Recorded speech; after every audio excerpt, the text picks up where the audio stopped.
Hello all.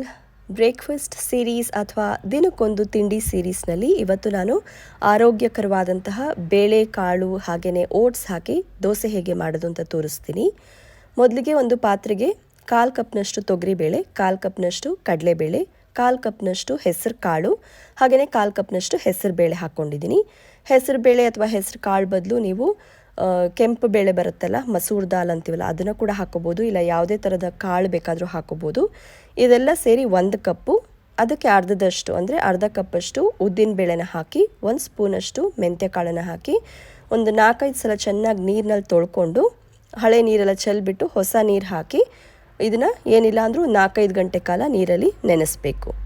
ಬೆಳಗ್ಗೆ ತಿಂಡಿಗೆ ಅಷ್ಟು ಬೇಗ ನೆನೆಸೋಕ್ಕಾಗೋದಿಲ್ಲ ಅಂದರೆ ರಾತ್ರಿಯೇ ಈ ಬೇಳೆಕಾಳುಗಳನ್ನು ಮಲ್ಗೋಕ್ಕೆ ಮುಂಚೆ ನೀರಲ್ಲಿ ನೆನೆಸಿಟ್ಬಿಟ್ಟು ಬೆಳಗ್ಗೆ ರುಬ್ಕೋಬೋದು. ಈ ಹಿಟ್ಟು ಫರ್ಮೆಂಟ್ ಆಗೋ ಅವಶ್ಯಕತೆ ಇಲ್ಲ, ಹಾಗಾಗಿ ರಾತ್ರಿ ನೆನೆಸ್ಬಿಟ್ಟು ಬೆಳಗ್ಗೆ ಹಿಟ್ಟು ರುಬ್ಕೊಂಡು ಇನ್ಸ್ಟೆಂಟಾಗಿಯೇ ದೋಸೆನ ಮಾಡ್ಕೋಬೋದು. ಸೊ ಇವಾಗ ಬೆಳಗ್ಗೆ ಇನ್ನೇನು ದೋಸೆ ಹಿಟ್ಟು ರುಬ್ಬಬೇಕು ಅನ್ನೋಕ್ಕೆ ಒಂದು 15-20 ನಿಮಿಷ ಮುಂಚೆ ಒಂದು ಪಾತ್ರೆಗೆ ನಾನಿಲ್ಲಿ 1.5 ಕಪ್ಪಷ್ಟು ಇನ್ಸ್ಟೆಂಟ್ ಅಥವಾ ಕ್ವಿಕ್ ಓಟ್ಸ್ ಅಂತೀವಲ್ಲ ಅದನ್ನು ತೊಗೊಂಡಿದ್ದೀನಿ. ಇದಕ್ಕೆ ಯಾವುದೇ ಥರದ ಓಟ್ಸ್ನ ನೀವು ಯೂಸ್ ಮಾಡ್ಬೋದು. ಅದಕ್ಕೆ ಅರ್ಧದಷ್ಟು ನೀರನ್ನು ಹಾಕಿ ಇದನ್ನು ನೆನೆಯೋಕ್ಕೆ ಇಡ್ತಾಯಿದ್ದೀನಿ. ಸೊ ಒಂದೊಂದು ಓಟ್ಸ್ಗೆ ಒಂದೊಂದು ಥರ ನೀರು ಬೇಕಾಗ್ಬೋದು, ಹಾಗಾಗಿ ನೋಡಿಕೊಂಡು ನಿಮಗೆ ಎಷ್ಟು ಬೇಕೋ ಅಷ್ಟು ನೀರನ್ನು ಸ್ವಲ್ಪನೇ ಹಾಕ್ಕೊಂಡು ಮಿಕ್ಸ್ ಮಾಡಿಕೊಂಡು ಎಷ್ಟು ಬೇಕಂತೆ ನೋಡಿಕೊಂಡು ಹಾಕ್ಕೊಳ್ಳಿ. ಸೊ ಇದನ್ನು ಒಂದು 15-20 ನಿಮಿಷ ನೆನೆಸಿದ್ರೆ ಸಾಕು, ತುಂಬ ಹೊತ್ತೇನು ನೆನೆಸೋ ಅವಶ್ಯಕತೆ ಏನಿಲ್ಲ. ಈ ಒಂದು ದೋಸೆ ಹಿಟ್ಟಿಗೆ ಈನೋ ಆಗಲಿ ಸೋಡಾ ಆಗಲಿ ಏನು ಯೂಸ್ ಮಾಡೋದಿಲ್ಲ, ಹಾಗಾಗಿ ಆರೋಗ್ಯಕ್ಕೂ ಕೂಡ ಯಾವುದೇ ರೀತಿಯಾದಂತಹ ತೊಂದರೆ ಇಲ್ಲ, ತುಂಬಾ ಆರೋಗ್ಯಕ್ಕೆ ಒಳ್ಳೆಯದು. ಇದನ್ನು 2 ಬ್ಯಾಚಲ್ಲಿ ರುಬ್ಕೋತಾ ಇದ್ದೀನಿ. ಸೊ ಫಸ್ಟ್ ಬ್ಯಾಚ್ಗೆ ಬೇಳೆಕಾಳು, ಓಟ್ಸು, ಸ್ವಲ್ಪ ನೀರು ಹಾಕಿ ಇದನ್ನು ನುಣ್ಣಗೆ ರುಬ್ಕೋತಾ ಇದ್ದೀನಿ. ರುಬ್ಬೋವಾಗಲೇ ಬೇಕು ಅಂದರೆ ಇಷ್ಟಪಡೋರು ಮಸಾಲೆ ಇಷ್ಟಪಡೋರು ಹಸಿಮೆಣಸಿನ್ಕಾಯಿ, ಶುಂಠಿ, ಬೆಳ್ಳುಳ್ಳಿ ಇಷ್ಟಪಡೋರು ಬೆಳ್ಳುಳ್ಳಿ, ಈರುಳ್ಳಿ ಇದನ್ನೆಲ್ಲ ಹಾಕ್ಕೊಂಡು ಕೂಡ ರುಬ್ಕೋಬೋದು, ಚೆನ್ನಾಗಿರುತ್ತೆ. ಮಸಾಲೆ ಎಲ್ಲ ಏನೇನು ಇಷ್ಟನೋ ಅದನ್ನೆಲ್ಲ ನೀವು ಹಾಕ್ಕೋಬೋದು. ಆವಾಗ ಚಟ್ನಿ ಆಗಲಿ ಸಾಂಬಾರಾಗಲಿ ನೆಂಚ್ಕೊಳ್ಳೋಕೆ ಏನೂ ಬೇಕಿಲ್ಲ, ಎಲ್ಲ ಮಸಾಲೆ ಹಾಕಿರೋದ್ರಿಂದ ಹಾಗೆ ಚೆನ್ನಾಗಿರುತ್ತೆ. ನನ್ನ ಮಗಳಿಗೆ ಅದೆಲ್ಲ ಹಾಕಿದ್ರೆ ಇಷ್ಟ ಆಗೋದಿಲ್ಲ, ಹಾಗಾಗಿ ನಾನಿವತ್ತು ಜಸ್ಟ್ ಪ್ಲೇನಾಗಿ ದೋಸೆ ಮಾಡ್ಕೋತಾ ಇದ್ದೀನಿ. ಇದನ್ನು ಒಂದು ಪಾತ್ರೆಗೆ ಹಾಕೋತಾ ಇದ್ದೀನಿ.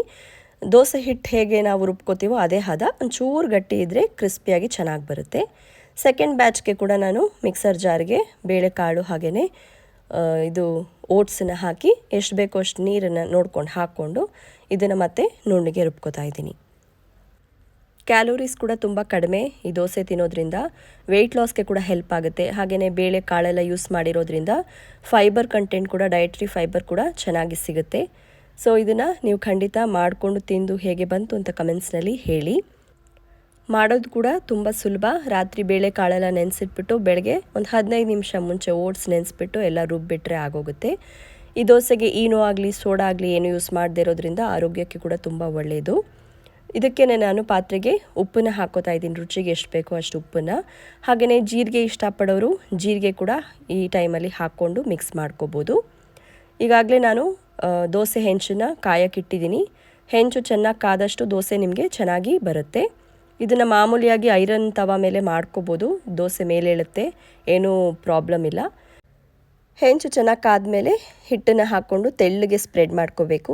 ತೆಳ್ಳಗೆ ಬಿಟ್ಕೊಂಡಷ್ಟು ನಮಗೆ ದೋಸೆ ಕ್ರಿಸ್ಪಿಯಾಗಿ ಬರುತ್ತೆ.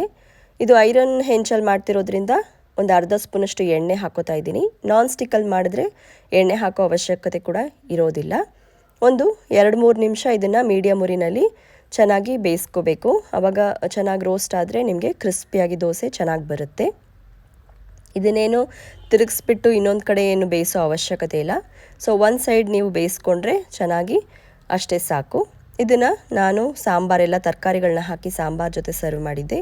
ನೀವು ಚಟ್ನಿ, ಶೇಂಗಾ ಚಟ್ನಿ, ಇಲ್ಲ ತೆಂಗಿನಕಾಯಿ ಚಟ್ನಿ ಅಥವಾ ಸಾಂಬಾರು ಯಾವುದ್ರ ಜೊತೆ ಬೇಕಾದರೂ ನೀವು ಇದನ್ನು ಸರ್ವ್ ಮಾಡ್ಬೋದು. ನೀವು ಒಂದು ಸಲ ಟ್ರೈ ಮಾಡಿ ನೋಡಿ ಹೇಗೆ ಬಂತು ಅಂತ ಹೇಳಿ. ಹಾಗೆಯೇ ನಿಮಗೆ ಈ ರೆಸಿಪಿ ಇಷ್ಟ ಆಗಿದ್ದರೆ ನನ್ನ ಚಾನಲ್ಗೆ ಸಬ್ಸ್ಕ್ರೈಬ್ ಆಗೋದನ್ನು ಮರಿಬೇಡಿ.